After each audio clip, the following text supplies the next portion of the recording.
kemudian membangun kepercayaan diri. Ketika belajar mencapai tujuan keuangan mereka melalui investasi. Kita tahu walaupun Artinya kalau sudah punya KTP, kita bisa punya reksadana, saham, ya. Nah, ini ada pasar modal, investasi sejak dini untuk masa depan yang lebih baik. Nah, jadi untuk kalian ketahui bahwa sekarang ini karena kita udah teknologinya udah canggih, kita bisa beli emas 10.000. Kita bisa cicil emas. Ya, bisa cicil emas. Nah, nanti kalau udah punya KTP itu bisa buka tabungan emas. Ya, jadi misalnya kalau ada uang jajannya disisihkan 10.000 untuk beli emas katakanlah. Nanti kalau udah banyak kita bisa ambil. Bisa kita gunakan untuk hal yang kita inginkan. Nah, di sini hingga saat ini pendidikan diyakini sebagai investasi terbaik bagi setiap orang untuk dapat meningkatkan kualitas hidup.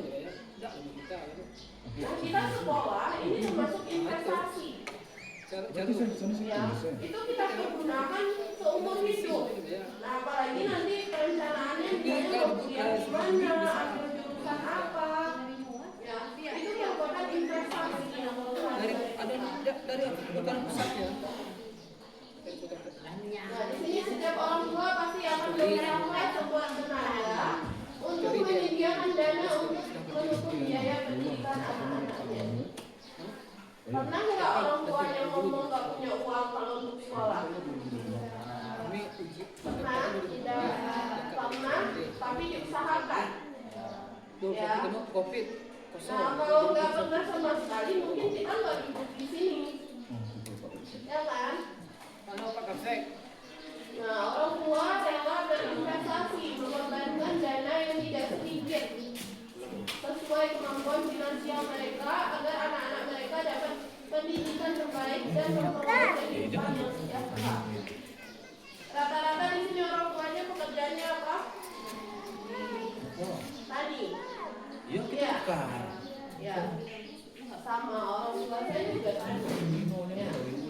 Nah, tetapi kita disuruh sekolah yang tinggi, ya kan? Sekolah yang tinggi karena apa?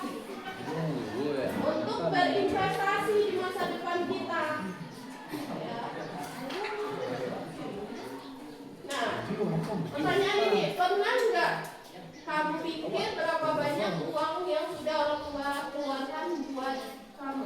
Pernah nggak buat kalian? Pernah nggak? Pernah berpikir? Pernah. Mulai masuk SMA apa aja uangnya, kebutuhannya, baju, alat tulis, sepatu, tas. Ya. Itu belinya pakai uang nggak? Ya. Nah, siapa yang sebenarnya menikmati hasilnya? Orang tua susah-susah nih, panas-panas, ke sawah, ke kebun, untuk sekolah anaknya, untuk kuliah anaknya. Nanti siapa yang menikmati hasilnya? Ya, kita yang menikmati. Ya. Mau nggak jadi orang sukses?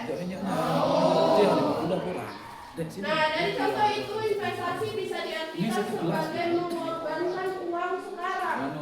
Jadi kalau kita berinvestasi, uang kita itu nggak hilang. Ya, nggak hilang uang kita. Kita hanya mengorbankan sementara, tetapi kita bisa mendapatkan untung yang banyak di kemudian hari. Ya, tetapi kita harus juga kenali investasi yang ilegal dan legal ya. Nah, itu bisa dicek di OJK yang sesuai dengan Pak Davian sampaikan tadi. Jadi tidak semua investasi itu bisa kita percaya. Nah, yang pertama kita masuk ke ada ini. Nah, mungkin kalau SMA ini materinya atau pelajarannya itu masih umum ya. Nanti kalau udah kuliah itu baru sudah spesifik. Nah, ada yang tahu apa itu pasar modal? Emasnya sebagai ini Pasar yang menjual modal. dana. Apa? Ada yang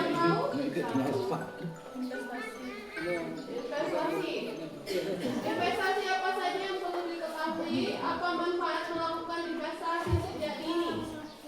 Hal-hal apa lagi yang perlu diketahui tentang investasi? Nah, yang diketahui itu banyak ya. Ada pasar modal, itu ada saham, ada reksadana, ada sukuk, ada obligasi. Nah, itu kalau kita mau investasi itu kita harus punya KTP. Ya, tetapi kalau kita menyarankan orang tua kita juga bisa. Saja ya. Nah, apalagi bisa tabungan emas bisa 10.000 per hari. Ya. Apalagi harga emas itu kadang naik, ya kan? Nah, emas itu adalah investasi yang paling aman. Ya. Investasi yang paling aman. Nah, di sini saat ini investor di pasar modal pun baru terbilang sangat sedikit, yaitu hanya 3 juta dari total 270 juta penduduk Indonesia. Jadi sangat sedikit. Sangat sedikit. Nah, semoga nanti kita menjadi investor muda ya. Nah, di sini kita lihat pekerjaan, ada karyawan, ada wirausaha. Kalau tidak boleh ya. Nah, ini ada wirausaha juga, ada karyawan juga. Nah, usia investor itu rata-rata yang paling banyak itu kurang dari 30 tahun. Apalagi nanti masa-masa kuliah kita belajar tentang investasi. Nah, itu banyak tuh. Nah, 31 sampai 40 tahun itu hanya 24% sampai 25%. Nah, kalau jenis kelamin itu laki-laki ya lebih banyak. Lebih banyak. Bahkan kalau laki-laki itu kadang punya banyak akun untuk berinvestasi. Contohnya apa? Investasi yang legal misalnya. Sekarang kita juga bisa pakai aplikasi. Ada reksadana, ada bareksa, ya. Ada dari IDX, Bursa Efek. Nah, kemudian dari asal investor lokal, ada investor asing. Memang di sini investor lokal itu mendominasi ya, 99,78%. Jadi, kurang ya, 31 sampai 40 tahun. Itu juga masih sedikit. Ya, yang paling banyak itu 30 tahun. Nah, kalau lihat untuk pekerjaan karyawan swasta, nah untuk pendidikan ada SMA, ada sarjana. Nah, kebanyakan ya. Kalau SMA mungkin udah dibekali ya. Ilmu investasi, apalagi kuliah itu sudah mendalami.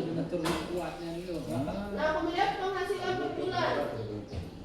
Mayoritas masyarakat Indonesia itu kalau dirata-ratakan untuk investasi itu 10 juta sampai 100 juta. Ya, itu untuk investasi. Nah, asal investor. Nah, mengapa perlu melakukan investasi? Tadi ada yang jawab supaya apa? Tidak kekurangan ya di masa tua. Nah, kalau inflasi kena nggak? Kena nggak? Apa itu inflasi? Pelajaran ekonomi. Nah, ini jurusannya apa? IPA. Nggak apa-apa ya. Saya dulu juga IPA. Ya, jurusannya ekonomi juga. Dan kelebihannya di ekonomi juga ya. Nah, investasi itu kenaikan harga barang secara umum dalam satu periode. Pernah nggak kita dengar orang tua? Kalau kita ngobrol, misalnya ngomong, atau ngomong sendiri ke kita kalau kita minta uang, ya kan? Tapi jawabnya, oh minta uang terus. Padahal sekarang uang susah, harga naik, cabai naik, minyak naik. Nah, itu inflasi. Ya, tetapi inflasi itu tidak naik hanya di satu barang. Tetapi harga satu barang naik itu menyebabkan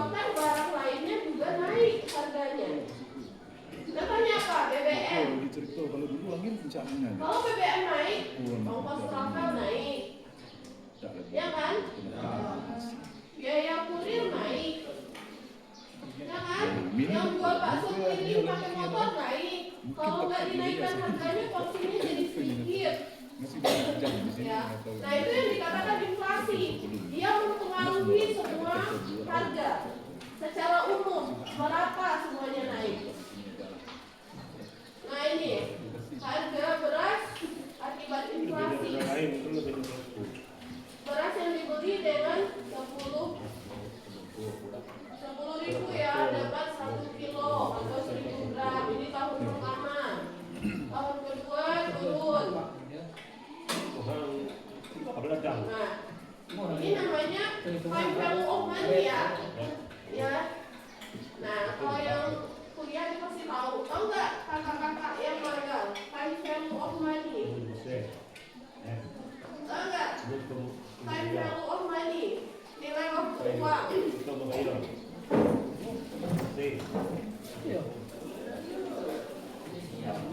Ingat nggak? Nah, time value of money atau nilai waktu uang, uang itu nominalnya nggak berubah. Ya, maksudnya dari kalian kelas 1 SD uang 10.000 dengan kalian kelas 2 SMA sekarang itu uangnya tetap sama 10.000. Dengan moteknya nih. Tetap kan? Tetap. Nolnya juga tetap 4. Tetapi apa yang berubah? Nilainya. Mungkin kalau SD kalian bisa beli apa 10.000.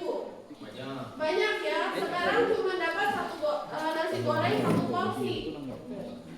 Nah itu namanya time value of money. Nominalnya tetap, nilainya berkurang. Ya. Nah jadi begitu juga di masa depan. Nah kenapa kita harus berinvestasi? Yang pertama untuk jaga-jaga hal yang demikian. Ya. Berarti kita harus punya modal sekarang. Ya, jadi nanti mungkin kalau kalian udah kuliah, harga nasi gorengnya nggak 10.000 lagi, mungkin 25.000, ya kan? Nah berarti artinya nilai 10.000 di SD itu kalian dapat jajanan banyak, tetapi pas SMA cuma dapat 1 nasi goreng, 1 porsi nasi goreng. Nah ini contohnya. Ya, semakin lama itu kita hanya dapat 8, tahun ke-10 kita hanya dapat 837 gram beras dengan harga 10.000 ini harganya naik. Berarti di tahun pertama 10.000 beras itu nilainya sama dengan 11.950. Nilainya berkurang, nominalnya jadi naik harganya. Jangan sampai kita habis-habis untuk kesombongan. Nah, manfaat pasar modal. Iya nih kalau kita misalkan kesombongan perang. Jadi penciptaan lapangan kerja atau profesi. Nanti kalau di setiap kampus itu ada galeri investasinya. Kita bisa buat akun saham kita, ya. Kemudian bagi negara, ada juga bagi pengusaha, bagi emiten, atau bagi perusahaan ya, bagi investor. Kita lanjut aja ya, mengenal produk pasar modal. Yang pertama itu ada saham. Di budangan ya. Saham. Nah, misalnya ini ada Mas tukang bakso. Dia mau jualan bakso. Ya, dia cuma punya modal. Nah, uangnya cuma 1 juta. Nah, jarang mereka join semua. 1 juta, 1 juta, 1 juta. Nah, itu namanya saham. Jadi kalau saham itu kita beli 1 lot itu 100 lembar saham dapatnya. Ya. Nah di sini, Pak Bejo berniat berusaha membuka bakso, ya warung bakso, yang memerlukan modal sebesar 8 juta. Nah namun Pak Bejo hanya punya 1 juta. Alih-alih meminjam modal ke bank, Pak Bejo kemudian mengajak 7 orang temannya untuk bersama-sama menanamkan modal masing-masing 1 juta rupiah. Sehingga setiap orang dalam perusahaan bakso tersebut memiliki saham senilai 1 juta. Nah, jadi artinya apa? Saham ini juga bentuk kerjasama. Nah, misalnya kita beli saham Garuda Indonesia, kita punya 1 lot, ya tetap kita punya Garudanya. Saya kita punya saham di sana. Karena uang kita yang dipakai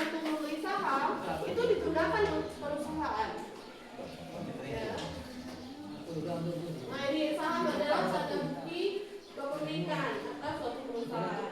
Harga saham itu bisa berubah tergantung banyak faktor, ya, termasuk perang sekarang itu juga akan mempengaruhi harga saham, ya. Geopolitik, nah ini. Nah, usaha bakso Pak Bedio berkembang pesat dari 8 juta, nilainya saat ini naik 2 kali lipat mencapai 16 juta. Jadi sahamnya pun meningkat jadi 2 juta. Jadi beruntung dari uang 1 juta tadi menjadi 2 kali lipat. Nah, ini saham BRI contohnya. 2008 itu harga pembukaan saham BRI itu 3.200. Nah, harga terendah 3.150. Nah, sekarang di tahun 2026, nah itu naik ya 10%. Nah, jadi berapa nih angkanya? Jadi maksudnya pembukaan itu 200 rupiah. Sekarang sudah 3.300. Ya. Jadi pasti naik ya. Kalau investasi saham itu jarang rugi. Karena kalau kita berinvestasi itu juga kita harus mengetahui semuanya. Ya. Nah, ini pembukaannya tuh, ya pasti naik. Grafiknya aja naik. Nah, turunnya di mana itu? Turunnya di 2020. Kenapa 2020? Karena pada saat itu COVID. Nah, itu salah satu penyebabnya. Ya. Nah, keuntungan dan risiko investasi saham. Jadi guru tahu. Nah, Dividen, kita selain kita dapat keuntungan dari harganya saham yang naik, kita dapat dividen dari perusahaan. Jadi keuntungan yang diberikan perusahaan kepada pemegang saham. Nah, jadi misalnya kalau harga sahamnya naik, berarti uang yang kita miliki dari saham itu juga naik. Nah, selain itu kita juga akan diberikan dividen dari perusahaan di luar dari modal saham yang kita punya. Nah, kemudian ada capital gain. Itu keuntungan yang diperoleh dari selisih harga beli yang lebih rendah dari harga jual. Nah, ini sama kayak kita jualan. Misalnya kalau kita jualan aqua gelas itu modalnya 500, kita jual 1000. Berarti kita untung 500. Nah, itu juga saham itu namanya capital gain. Ya. Dan risiko investasi saham yang pertama capital loss. Ya, misalnya rugi ya, harganya turun, itu namanya capital loss. Kemudian risiko likuiditas. Nah, risiko likuiditas ini ketika saham itu sulit dijual. Nah, atau risiko kebangkrutan itu juga bisa terjadi. Saham syariah. Nah, apa bedanya saham konvensional dan syariah? Saham syariah, saham yang tidak bertentangan dengan prinsip syariah di pasar modal. Nah, dikatakan misalnya kalau perusahaannya menjual yang sesuatu yang kadang dibolehkan dalam terbit Islam, itu baru sudah tidak akan masuk di bursa efek syariah, ya. Karena itu Nah, ini kalau biasanya itu ada nanti.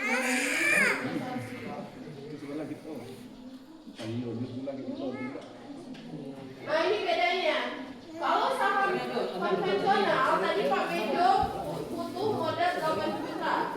Dia aja temannya join itu 1 juta 1 juta. Berarti temannya mengharapkan keuntungan. Ya. Tetapi kalau saham syariah, nah ini obligasi ya. Nah, kalau saham syariah itu bukan keuntungan namanya. Namanya margin atau bagi hasil. Ya, itu sesuai kesepakatan atau akad. Karena kalau di syariah itu akan ada akad. Nah, di sini obligasi, surat pernyataan hutang dari penerbit obligasi kepada pemegang. Ini yang kedua ya, yang pertama ada saham, obligasi, saya singkat aja. Kemudian ada suku. Nah, perbedaan obligasi dan suku. Obligasi ini biasa diterbitkan oleh pemerintah atau pihak swasta. Misalnya kalau untuk tender proyek nanti akan diterbitkan obligasi, ya. Nah, jadi berapa obligasinya, berapa hasil yang kita dapatkan. Nah, kemudian kalau suku itu kepemilikan bersama. Nah, suku ini dia berbasis syariah ya. Jadi kalau obligasi itu konvensional, hutang piutang. Yang dihitung adalah keuntungan. Sedangkan suku itu kita menyatakan bahwa aset itu milik bersama. Nanti keuntungannya atau marginnya itu kita bagi rata, ya, atau ada pembagian presentasinya. Nah, kemudian penggunaan dananya tidak terbatas pada kegiatan usaha, ya, yang sesuai dengan prinsip syariah. Kalau syariah tentu ada aturannya, ya, karena kita diawasi oleh Dewan Pengawas Syariah di bawah MUI. Nah, kemudian terbatas hanya untuk kegiatan yang sesuai dengan prinsip syariah. Berarti ada yang diperbolehkan, ada yang tidak. Nah, kalau imbal hasil, kalau untuk obligasi itu bunga, ya, kemudian imbal hasil ada akadnya. Kalau suku akad itu namanya withdraw, ya. Ada margin bagi hasil. Nah, kemudian ada reksadana. Nah, ini lagi booming sekarang. Dibandingkan saham, sekarang lebih banyak yang berinvestasi di reksadana.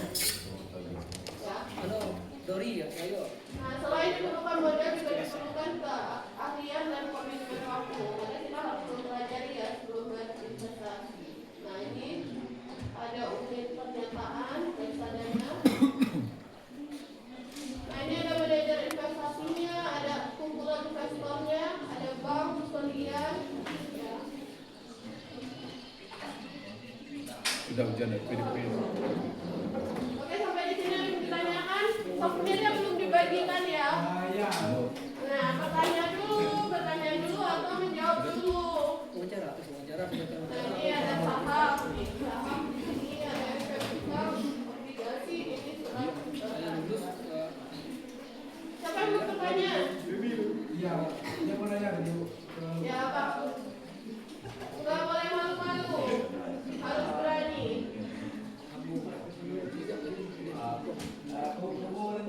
Nanti kalau anak jam Bertanya apa yang cewek-cewek? Bayangnya ada warnanya kepal yo. Nah, kari yo. Halo. Oke, ada yang mau bertanya? Iya, mau nanya efek pasar uang apa, Bu? Apa? Efek pasar uang apa, Bu? Efek pasar uang? Ya. Maksudnya efek gimana nih? Jelaskan. bursa efek. Bursa efek? Ya. Bursa efek. Bursa efek Indonesia atau efeknya? Efek yang kita dapatkan. Gimana nih pertanyaannya? Siapa namanya? Mana namanya? Bu, apa efek hutang? Efek hutang. Ada yang bisa jawab nggak cewek-cewek? Apa efek hutang? Apa efek? Efek negatif atau positif? Negatif ya, jelas banyak ya. Pernah nggak dengar berita orang bunuh diri karena hutang? Nah, itu salah satu efeknya. Yang makanya kita itu harus bijak mengelola keuangan, ya. Minimal kalau kita berpenghasilan itu kita harus punya anggaran untuk bayar hutang itu 30% dari gaji. Nggak boleh lebih.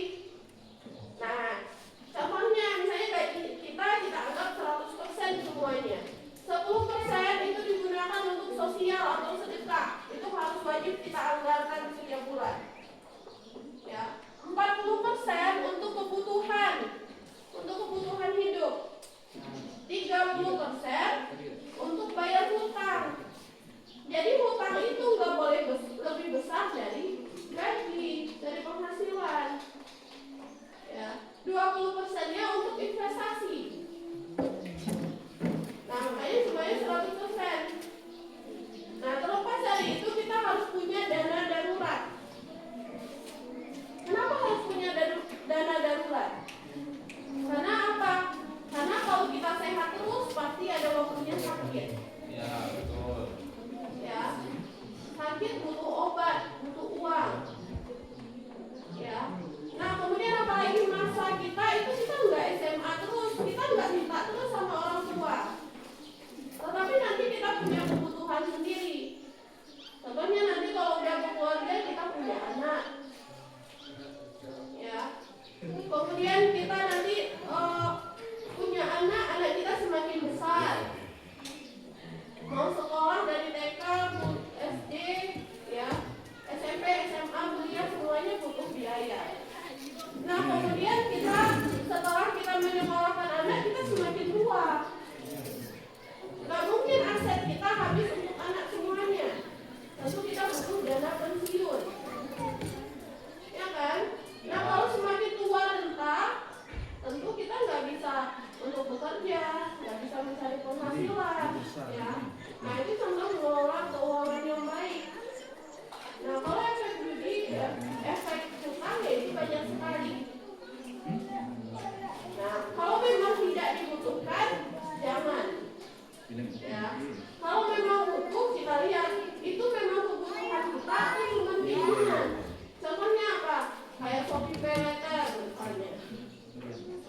manfaat dari usaha OJK. Sekarang apa kepanjangan dari OJK? Saya. Maaf, yang apa lihat itu dulu. Nah, Mana itu? yang sudah. Yang sudah skip. Ya. Kebanyakan apa lagi Pak? Oh, Jeka. Mereka, otoritas jasa keuangan. Ada itu ya. Oke, satu lagi. Apa saja fungsi dan manfaat dari OJK? Tugas OJK-nya apa? Tujuan. Boleh.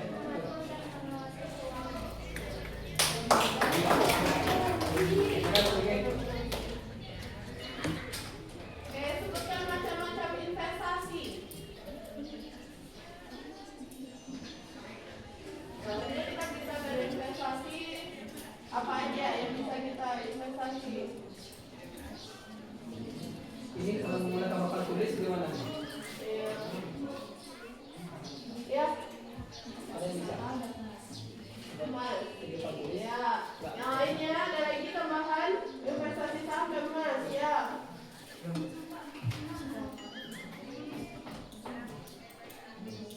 Coba.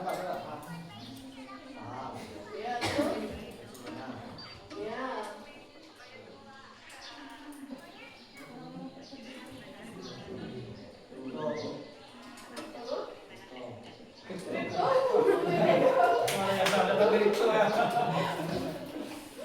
Iya.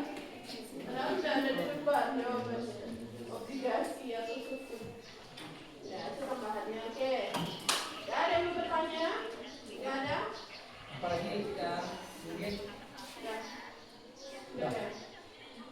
ya masih ada trader masih ada sisa tak? Please. Dah, cukup dulu. Nanti baru. Ah. Yang ini, yang menjawab dan bertanya boleh ke depan. Ya, ke depan. Berikan semua yang ada. Ya, Nah, teman-teman. Ya.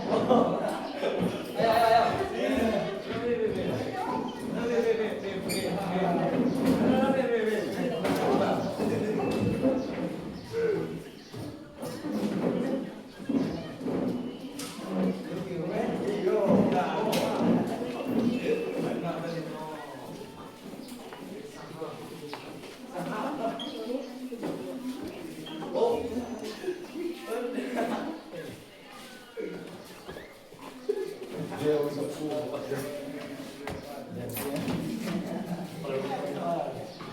Yang cewek saya bagikan, yang cowok pada tidak bagikan ya.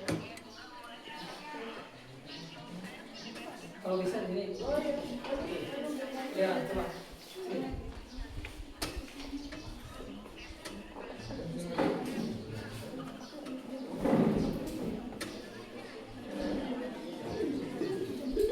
Di sini.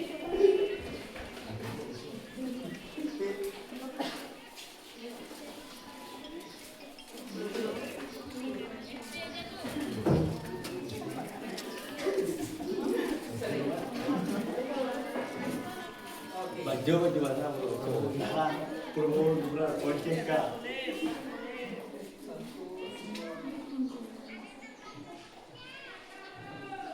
Senior berarti.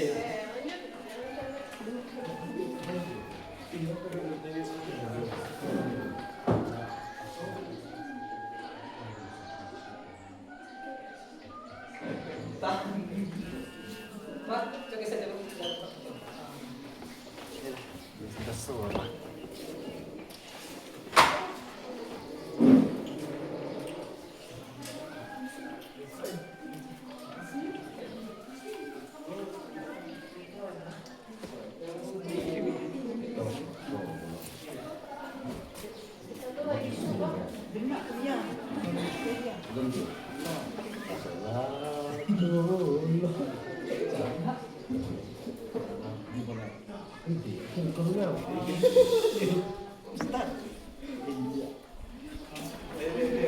Jun.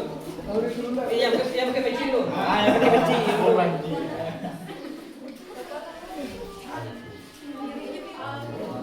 Adif ya. Malah di sini.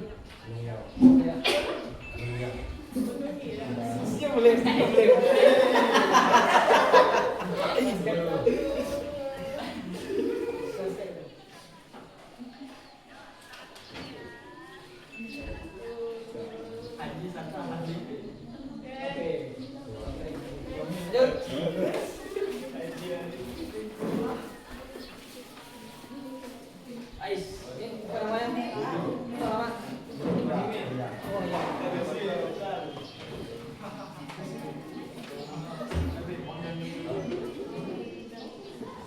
Bajau.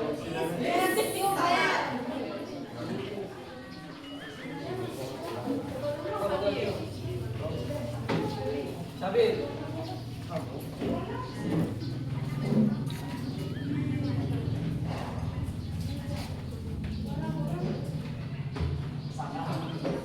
Ini bajau sih. Iya nggak dong? Rupiah.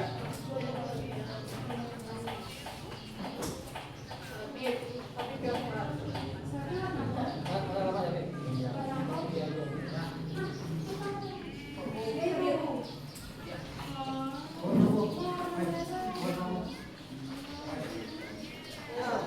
Sama.